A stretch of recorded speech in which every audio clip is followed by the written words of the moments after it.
Beneath a soft silver moon, in a quiet meadow where the grass swayed like whispers, lived a little snail named Oliver. He wasn't like the other snails who spent their nights simply nibbling on dewdrops or curling up under leaves. No, Oliver had a dream. A dream so big it made his tiny shell feel warmer whenever he thought about it. He wanted to build a castle. Not just any castle, a dream castle, the kind that could hold every star's reflection and hum lullabies into the night air. Every evening, when the sky began painting itself with the first strokes of twilight, Oliver would peek out of his shell and gaze toward the shimmering pond at the meadow's edge. "That's where it will stand," he whispered to himself, his voice barely louder than the rustle of the cattails. The fireflies floated lazily above, blinking like curious little lanterns. "A castle," one of them teased, spiraling around him. "You're just a snail. Castles take forever to build." Oliver smiled in that patient way only snails can. "I'm not in a hurry. Dreams aren't meant to be rushed." And so, with the first cool breeze of the night, he began. He carried tiny pebbles, smooth as moonlight, one at a time across the soft earth. Sometimes the journey from the stone patch to the pond took an hour, but Oliver didn't mind. Each step felt like a promise to himself. By the time the moon had climbed high and silvered the whole meadow, Oliver had made a small pile, nothing that looked like a castle yet, but enough to make his heart flutter. As he tucked himself into his shell to rest, he could almost hear the distant sound of a castle's gentle bells ringing through his dreams. ChatGPT said, the next evening, the meadow awoke with its usual gentle symphony, the crickets playing their fiddles, the breeze humming through the tall grass, and the soft drip of dew sliding from leaf to leaf. Oliver peeked out of his shell, stretching his tiny antennae toward the night air. It smelled of wet earth and wildflowers, and somewhere far away, the faint sweetness of honeysuckle drifted in. He shuffled over to his little pile of pebbles from the night before. In the silvery moonlight, they looked almost like a treasure chest filled with coins. Oliver smiled. "Every pebble is a brick," he murmured, "and every brick is a step closer to my dream castle." Tonight, he wasn't alone. His friend Maple, a gentle moth with wings like soft parchment, landed beside him. Her wings caught the moonlight and shimmered faintly, like the glow of an old lantern. "Still building?" she asked in her hushed, fluttering voice. "Always," Oliver replied, his words slow and deliberate. "I thought I might start shaping the base tonight." Maple tilted her head and gave a slow nod. "Then you'll need something to hold the stones together." "I know just the thing, sap from the old elm tree by the hill. It's sticky, strong, and smells like sweet rain." It was a long journey for someone as small as Oliver, but he followed Maple through the cool night. The grass was tall here, brushing gently over his shell, and fireflies dotted the air like drifting stars. Along the way, they passed a sleepy toad who lifted one heavy eyelid and rumbled, "Building castles in the dark? Sounds like a dreamer's game." Oliver didn't slow down. "It is," he said, "and dreams are worth the work." By the time they reached the elm tree, a soft wind had picked up, carrying the smell of the distant pond. The tree stood like an ancient guardian, its bark rough but kind, and where the wood curved low, golden sap pooled in tiny droplets. Oliver carefully gathered some onto a leaf, balancing it on his back for the trip home. The journey back was even slower, not because Oliver was tired, but because he didn't want to spill a single drop. Each step was steady, each pause deliberate. The moon moved higher, and the meadow's shadows stretched long and thin.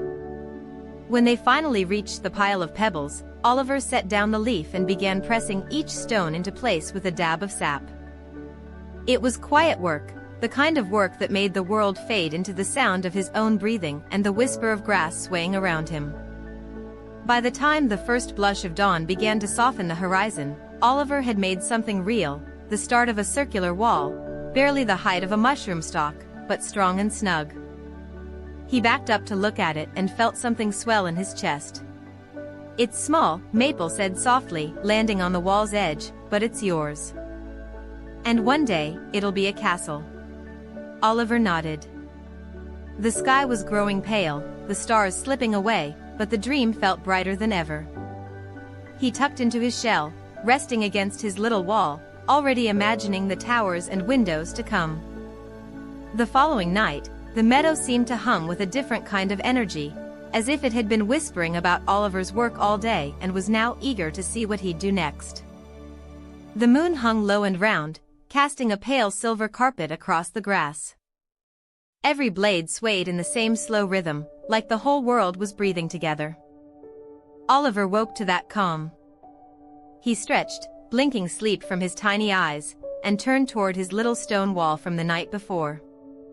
It was still there, strong and snug, the dried elm sap holding each pebble in place. But now, under the moonlight, it looked almost like the base of a grand fortress from one of the old meadow tales. He began to gather more stones, but soon realized the ones nearby were either too small or too flat.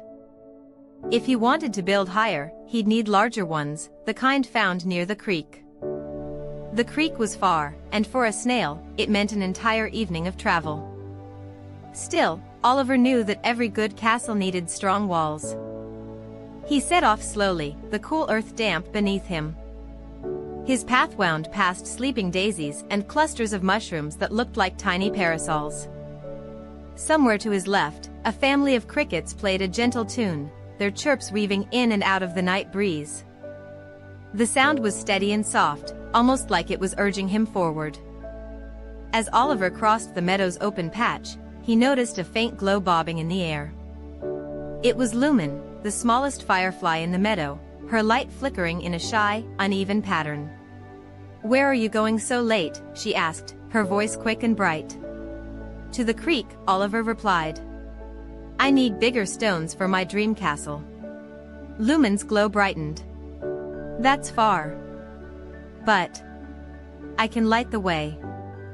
The grass near the creek can get tall and tricky at night." Oliver accepted gladly, and together they made their way forward, the snail moving at his steady pace, the firefly darting ahead and circling back, her light pooling on the ground in little golden spots. They crossed a patch where the soil turned sandy, then squeezed under an arch of bent reeds, their tips dripping with beads of dew. The sound of the creek reached them before the sight, a gentle trickle, like someone whispering secrets into a hollow log. When they arrived, the moonlight shimmered off the water's surface, and smooth, round stones dotted the banks. Oliver touched one with his feelers. It was cool and solid, just right for castle walls. But moving them wasn't easy. Oliver was small, and the stones were heavy, so he pushed and rolled them one by one, inching them toward the meadow. Lumen hovered close, keeping her light on the path ahead. "Why build a castle?" she asked after a while. Oliver thought for a long moment before answering. "Because everyone needs a place that feels like their own. A place made with care, one stone at a time." By the time they returned to the meadow, the sky was just beginning to pale. Oliver placed each new stone onto the wall, using more sap to hold them in place. The base was now higher, a sturdy curve with a shape you could almost imagine as the outline of something magnificent. He was about to start on the next layer when a shadow fell across the wall. It was Bramble, the hedgehog, his spines tipped with bits of dried grass.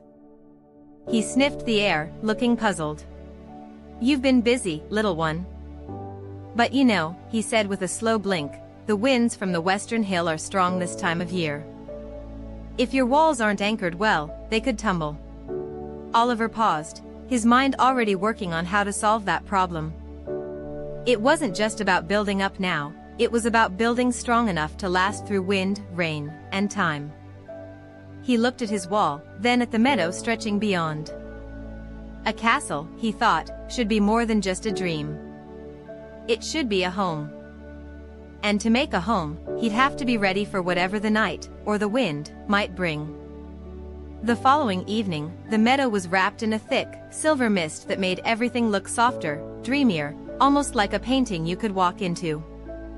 Dewdrops clung to every blade of grass, and the moon's glow seemed to dissolve into the fog. Oliver's wall stood solid in the haze, but Bramble's warning from the night before still echoed in his mind. The wind from the western hill, he'd never thought about how fierce it could be. If he was going to build a real dream castle, it had to be strong enough to withstand whatever nature sent its way. Oliver decided he needed advice from someone who understood building better than anyone else in the meadow. His thoughts turned to old Tiber, the ancient turtle who lived near the stone arch by the willow grove. Tiber was slow even for a turtle, but every creature knew his burrow was a marvel, warm in winter, cool in summer, and sturdy no matter how many storms passed. The journey to the willow grove was not a short one for Oliver. He set out just after moonrise, with Lumen fluttering beside him once again. The mist made every step feel like a mystery, the ground seemed to shift underfoot, and the shapes of plants loomed like shadows from another world. But Oliver kept moving, inch by inch, until the tall curtain of willow branches appeared, their long tendrils dripping silver dew. Old Tiber was already awake, sitting at the entrance of his burrow and polishing a small, flat stone with slow, deliberate movements. His eyes, deep and calm like still ponds, followed Oliver as he approached. "You've got the look of a builder with questions," Tiber rumbled, his voice low and warm. "I'm making a dream castle," Oliver explained. "But Bramble says the wind might tear it down. I don't want to just build something pretty. I want it to last." Tiber nodded slowly, then tapped the stone in his hands. "A wall is only as strong as the way it's joined to the earth. You can stack 1,000 stones high, but if the base shifts, the whole thing crumbles." Oliver leaned in, listening intently. "Anchor your first stones deep," Tiber continued. "Bury part of each one into the soil, let roots weave around them, and use earth mixed with sap to fill the gaps. The ground will hold your walls the way a shell holds a turtle." The advice lit something in Oliver's mind. He realized his wall so far had been balanced on the surface, steady but vulnerable. If he wanted this to be a real home, it needed roots, just like the meadow's strongest trees. Before leaving, Oliver thanked Tiber, who gave him one more gift, a small pouch made from a dried leaf, filled with fine pebbles. "Scatter these inside your walls," Tiber said. "When the wind blows, the sound will remind you that even the smallest things add strength." Oliver and Lumen made their way back through the mist, the weight of the leaf pouch warm against his shell. When they reached the wall, he began carefully removing the bottom stones, digging shallow pits for each, and burying them partially in the soil before setting them back in place. He packed the gaps with damp earth and sap, just as Tiber had instructed. It was hard, careful work.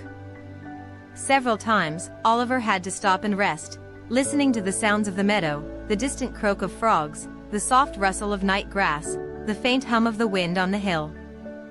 But each time he looked at the newly anchored stones, he felt a quiet pride settle in his chest. By the time the moon had crossed halfway through the sky, Oliver had rebuilt nearly half his wall with deep anchors. He scattered a few of Tiber's pebbles inside, listening to the soft rattle as they settled.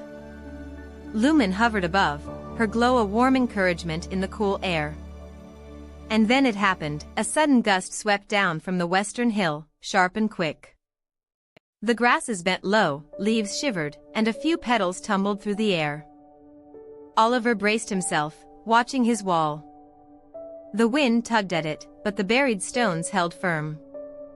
The wall didn't sway. It stood solid, as if it belonged to the earth itself. Oliver let out a long, slow breath, feeling something shift inside him.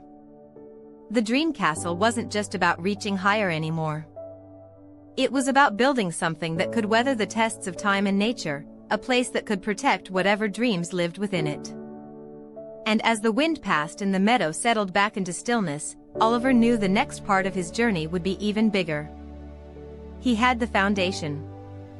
Now, it was time to start shaping the castle into the magical place he'd always imagined.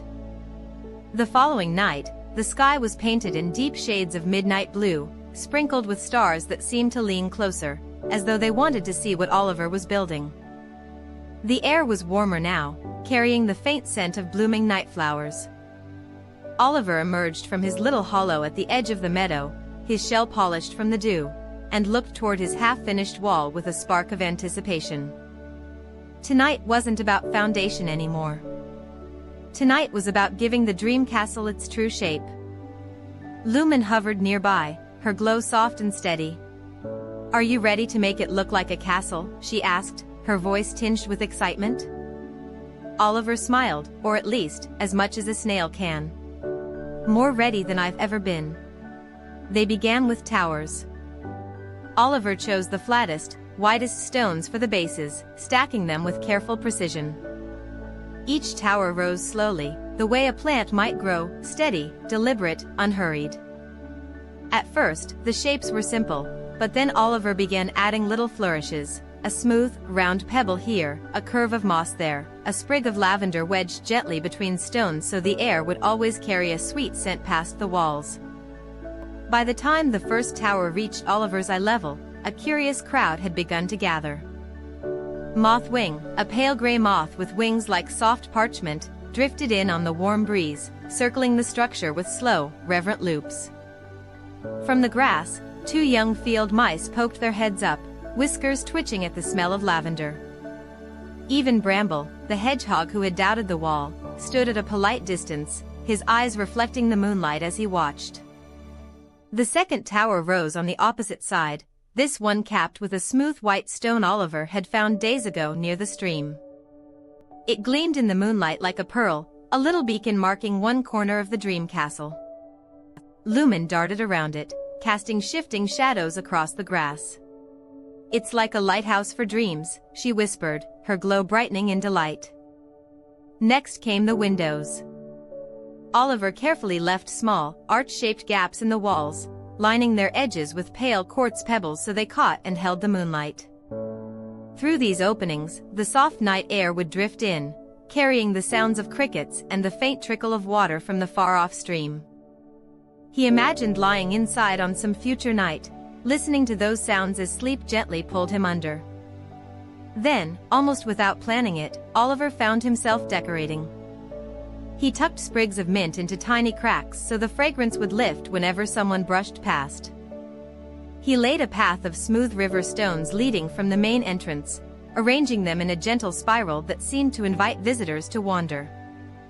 In the very center of the spiral, he placed one of Tiber's gifted pebbles, larger than the rest, so when the wind came it would sing with the others, a soft rattling melody that would echo within the walls. The animals that had gathered drew closer now, their earlier hesitation replaced with curiosity. The mice scampered along the spiral path, chittering to each other in quiet excitement. Mothwing settled on the pearl-like stone atop the second tower, folding her wings and swaying slightly in the night breeze. Even Bramble shuffled forward, sniffing at the walls, his eyes tracing the arch windows as though trying to understand what made them feel different from anything else in the meadow. "It's not just a wall anymore," Bramble said finally, his voice softer than Oliver had ever heard it. "It's something else. Something alive." Oliver paused, the weight of those words settling warmly in his chest. "It's a place for dreams to rest," he said, almost without thinking.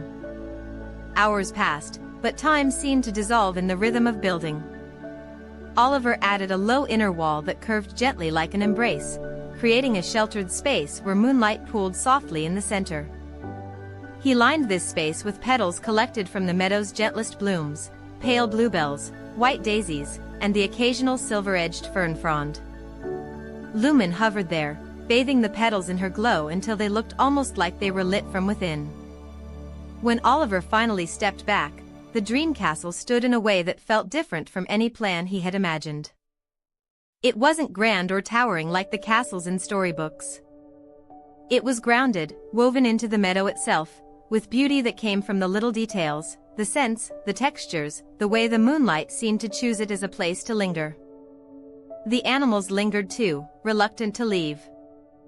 The mice curled in a patch of petals, their tiny sides rising and falling in sleep. Mothwing still rested on the pearl stone, her wings closed like the pages of a dream paused mid-story. Even Bramble found a spot near the wall, lowering himself onto the soft moss with a quiet sigh. Oliver felt no need to rush. There would be more to add, always more. But for now, he simply let himself stand there, listening to the quiet breathing of his new home, feeling the way it anchored not just to the earth but to something deeper. The dream castle was becoming more than a place. It was becoming part of the meadow's story. The following night, a hush settled over the meadow in a way that felt different. The air was still, heavy with the scent of rain that hadn't yet fallen. The stars were faintly blurred behind a veil of cloud, and the moon's silver glow was softer than usual, as if it too were hiding in anticipation. Oliver emerged from the archway of his dream castle and gazed upward. Lumen fluttered beside him, her glow a little dimmer, as though the weather had brushed its cool fingers over her light. "Feels like rain," she murmured. Oliver nodded slowly.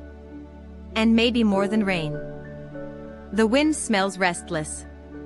By now, word of the dream castle had spread beyond the nearby meadow.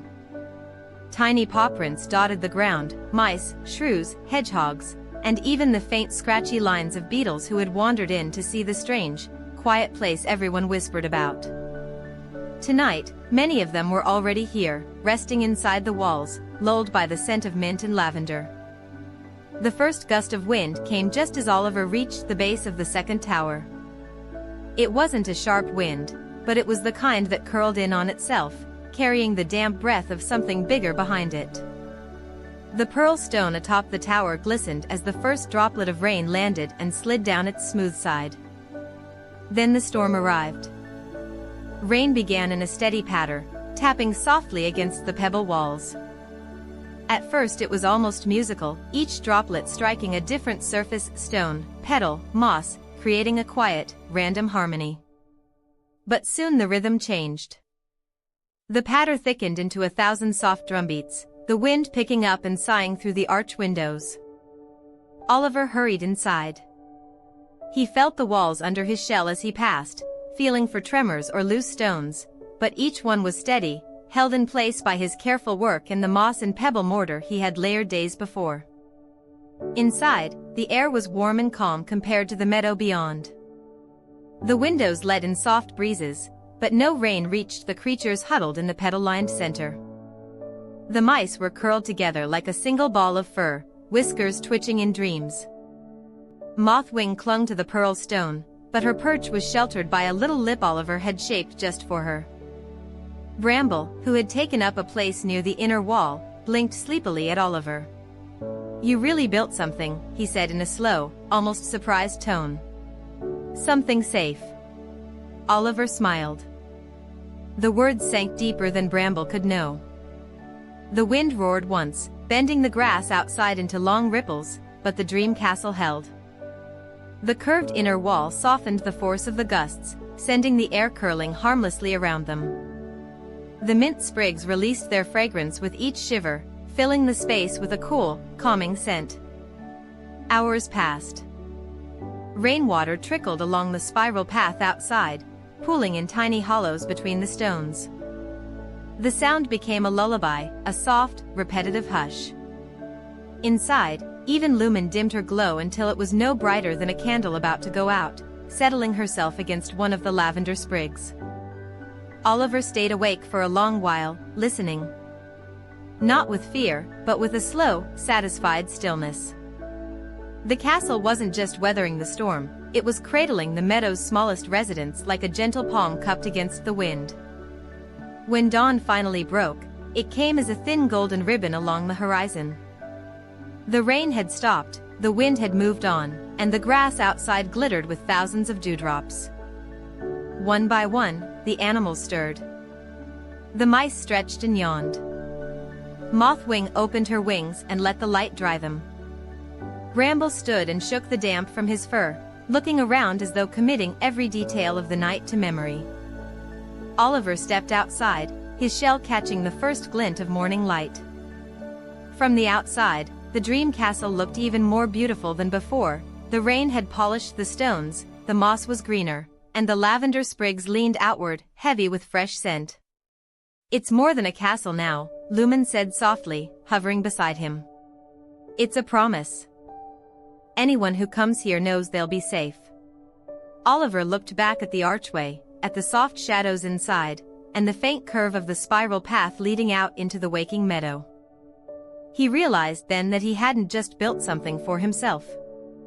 He'd built something the meadow could keep, a place where stories, laughter, and dreams could rest, no matter the weather. And as the morning sun rose higher, spilling its warmth over the pearl stone and turning it into a tiny beacon, Oliver felt no rush to add more. The dream castle was alive now. And it would keep growing, just as dreams do, slowly, quietly, but always towards something bright.